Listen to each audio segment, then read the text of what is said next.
بسم اللہ الرحمن الرحیم۔ دل کی سختی کے اسباب اور علاج۔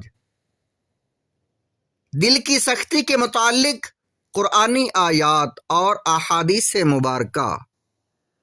دل کی سختی کے متعلق، پتھر دلوں کے متعلق اسلامی واقعات۔ سورۃ بقرہ میں آیت نمبر 74 میں اللہ تعالیٰ ارشاد فرماتا ہے، ثم قست قلوبکم من بعد ذالک فہی کالحجارۃ او اشد قسوۃ فإن من الحجارۃ لما یتفجر منہ الانہار وإن منها لما یشقق فیخرج منہ الماء وَإِنَّ مِنْهَا لَمَا يَهْبِطُ مِنْ خَشْيَةِ اللَّهِ وَمَا اللَّهُ بِغَافِلٍ عَمَّا تَعْمَلُونَ۔ سورہ بقرہ آیت نمبر 74۔ یہ سورۃ بقرہ کی آیت نمبر 74 نمبر کی آیت ہے۔ اس آیت میں حق تعالیٰ نے بنی اسرائیل کی قساوت قلبی یعنی سخت دلی کو بیان فرمایا ہے۔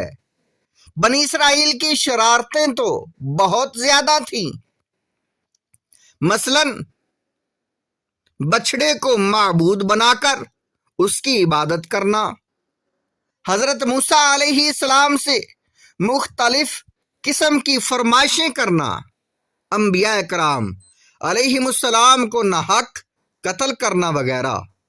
ان سب برائیوں کا نتیجہ یہ نکلا کہ ان کے دل پتھروں سے زیادہ سخت ہو گئے۔ پتھروں کے فوائد حق تعالیٰ یہی بتلانا چاہتے ہیں کہ تم قدرت کی اتنی نشانیاں دیکھ چکے اور معجزات دیکھ چکے، پھر بھی تمہارے اندر نرمی پیدا نہیں ہوئی۔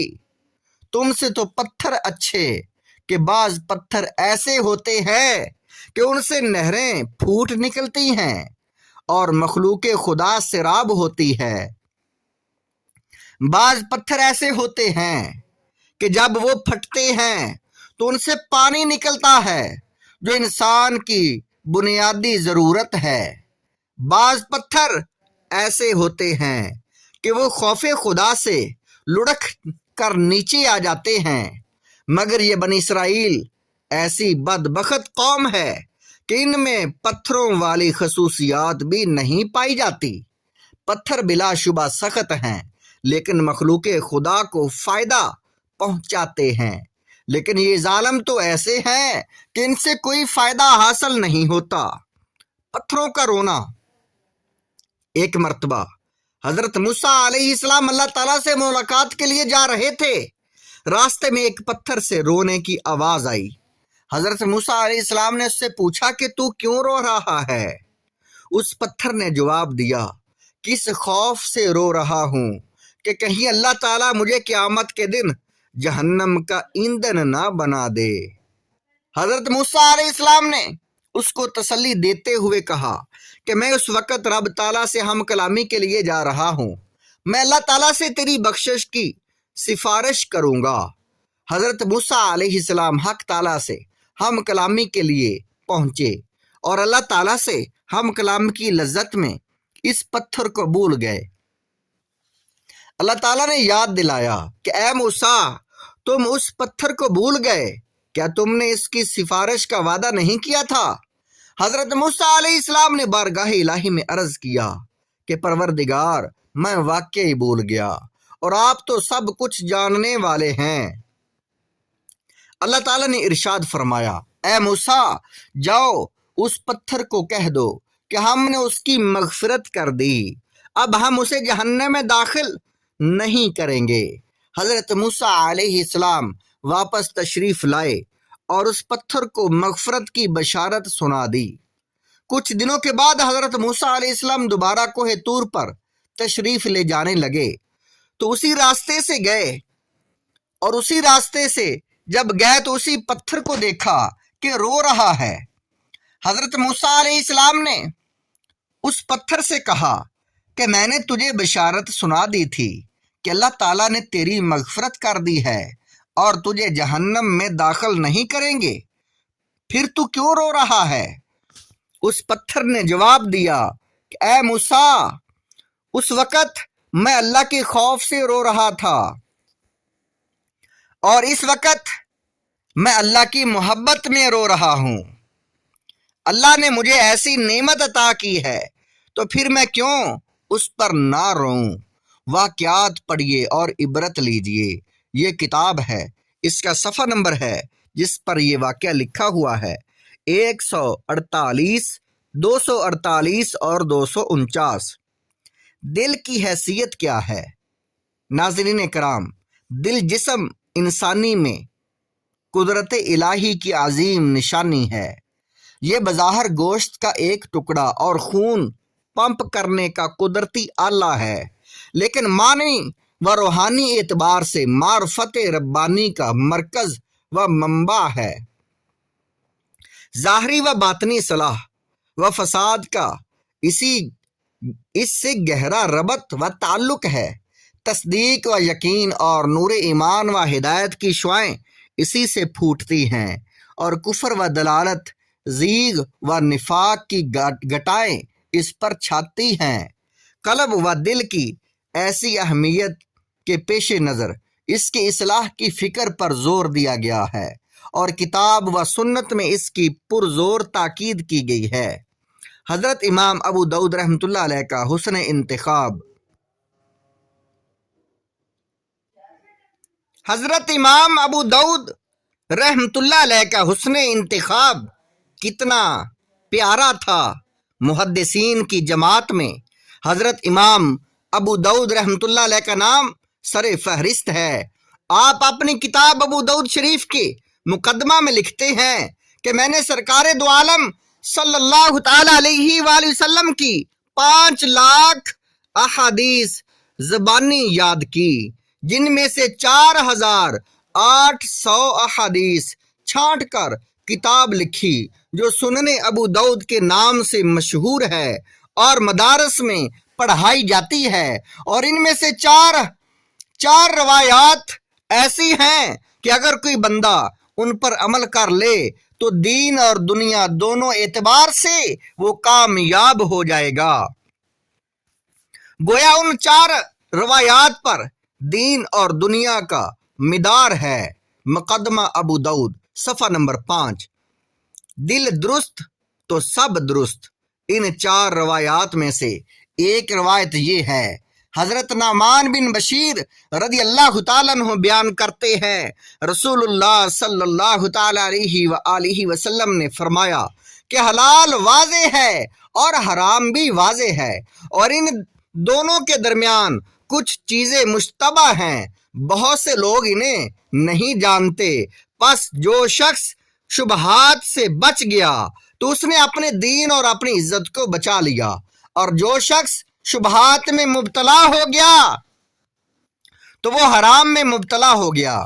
جیسے وہ چرواہا جو چراگاہ کے آس پاس چراتا ہے تو قریب ہے کہ وہ اس چراگاہ میں چرائے گا۔ سن لو، بے شک ہر بادشاہ کی ایک چراگاہ ہوتی ہے۔ سن لو، بے شک اللہ کی چراگاہ اس حرام کردہ چیزیں ہیں۔ سن لو، جسم میں ایک لوتھڑا ہے، جب وہ درست ہو جاتا ہے تو سارا جسم درست ہو جاتا ہے، اور جب وہ خراب ہو جاتا ہے تو سارا جسم خراب ہو جاتا ہے۔ یاد رکھو، وہ دل ہے۔ سنن ابو داؤد کتاب البیوع والاجارات، باب فی اجتناب الشبہات، رقم الحدیث 3329۔ دل کی اقسام کتنی ہیں؟ دل 4 قسم کے ہوتے ہیں۔ اجرد، ایسا دل جو صاف و شفاف ہو۔ فرمایا اس کی مثال روشن چراغ جیسی ہے، جس میں کسی قسم کی کوئی خرابی نہیں ہوتی، کسی قسم کی کوئی خرابی نہ ہو۔ یہ دل مومن کا دل ہے، جس میں نور ایمان بالکل صاف اور واضح ہے، اس میں کوئی خرابی یا کسی قسم کی ملاوٹ نہیں ہوتی۔ دوسری قسم اغلف ہے، جو غلاف میں بند کر دیا گیا ہو اور پھر اوپر سے دھاگے کے ساتھ باندھ دیا گیا ہو۔ غلاف میں بند دل کے متعلق فرمایا کہ کافر کا دل ہے۔ حضرت امام شاہ ولی اللہ صاحب محدث دہلوی رحمۃ اللہ علیہ فرماتے ہیں کہ اس کی مثال ایسی ہے جیسے کسی پرندے کو ایسے پنجرے میں بند کر دیا گیا ہو جس میں کوئی سوراخ نہ ہو۔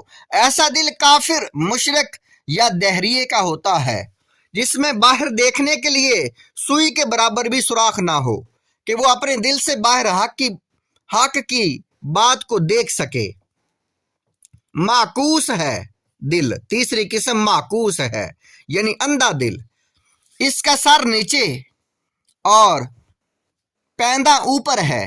یہ دل منافق کا دل ہے جس نے ایمان کو پہچان تو لیا مگر قبول نہیں کیا، محض اپنے بچاؤ کی خاطر کوئی فریب کاری کی ہے مگر ہے پکا منافق۔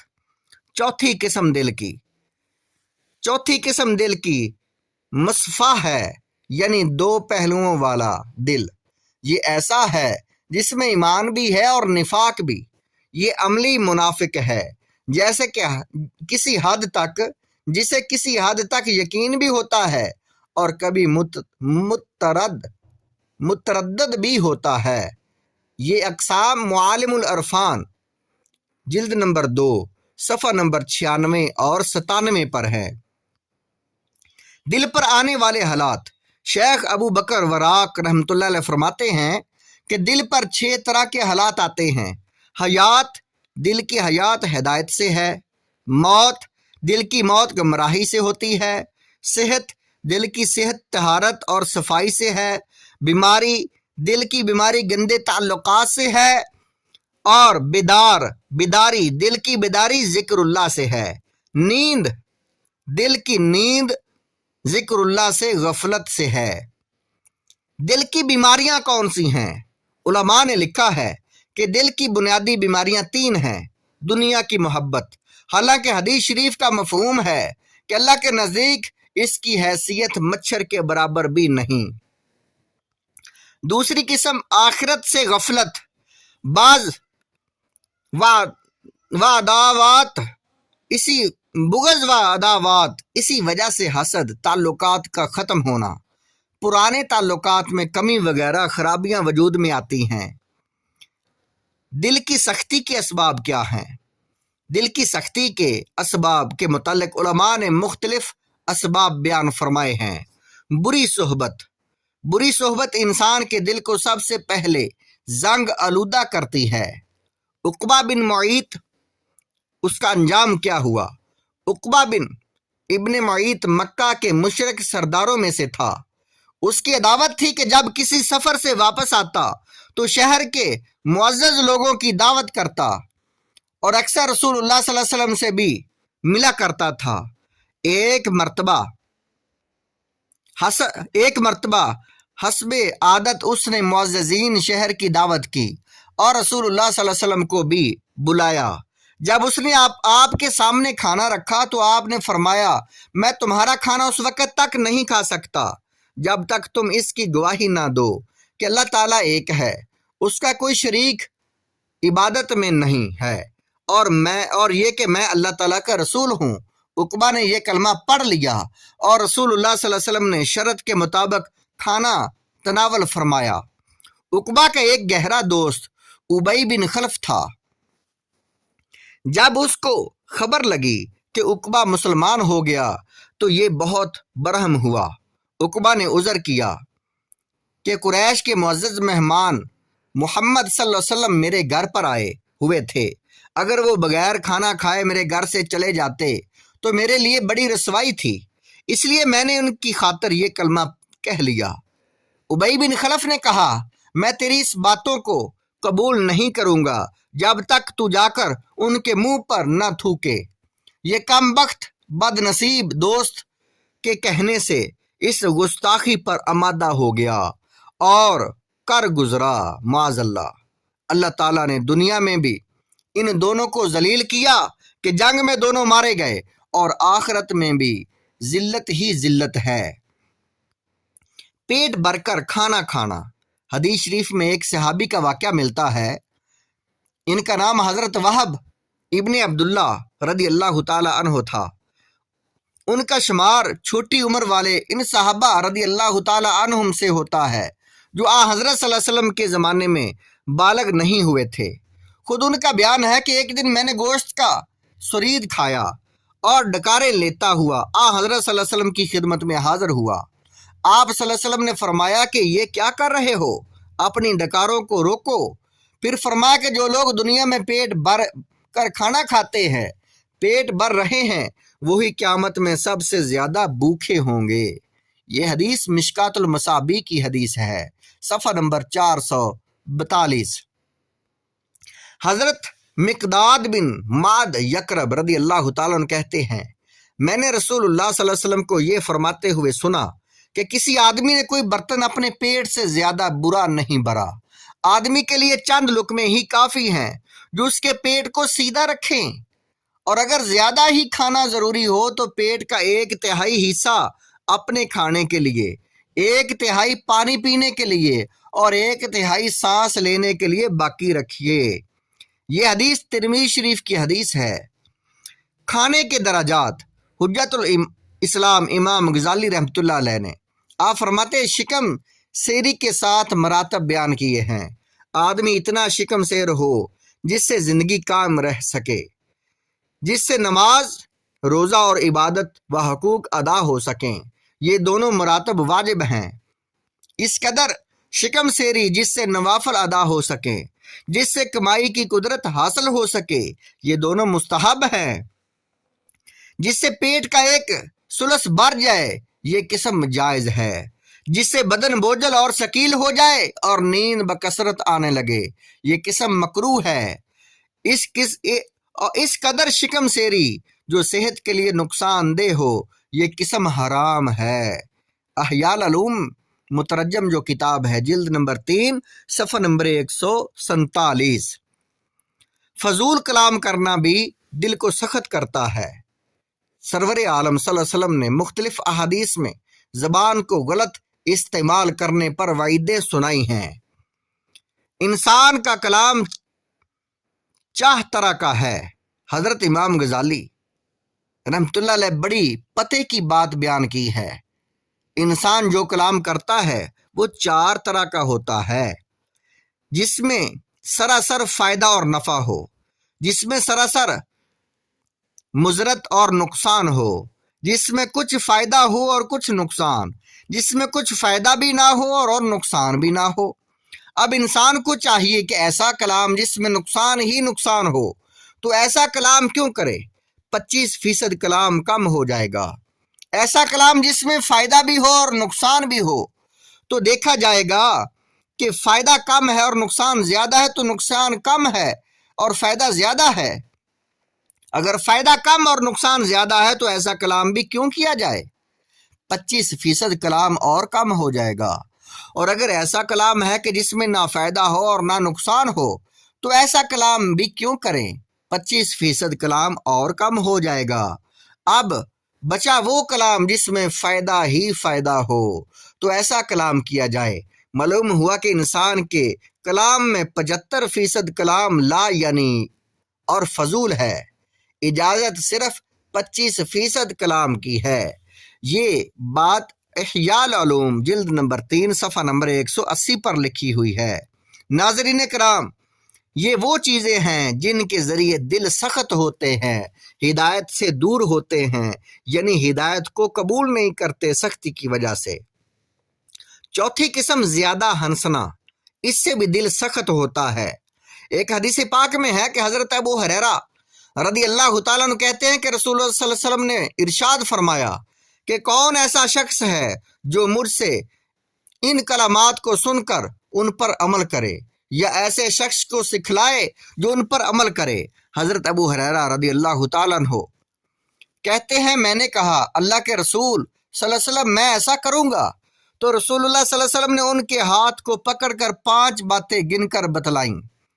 تم حرام چیزوں سے بچو، سب لوگوں سے زیادہ عابد ہو جاؤ گے۔ اللہ تعالیٰ کی تقسیم شدہ رزق پر راضی رہو، سب لوگوں سے زیادہ مالدار بن جاؤ گے۔ اپنے پڑوسی کے ساتھ احسان کرو، سچے پکے مومن رہو گے۔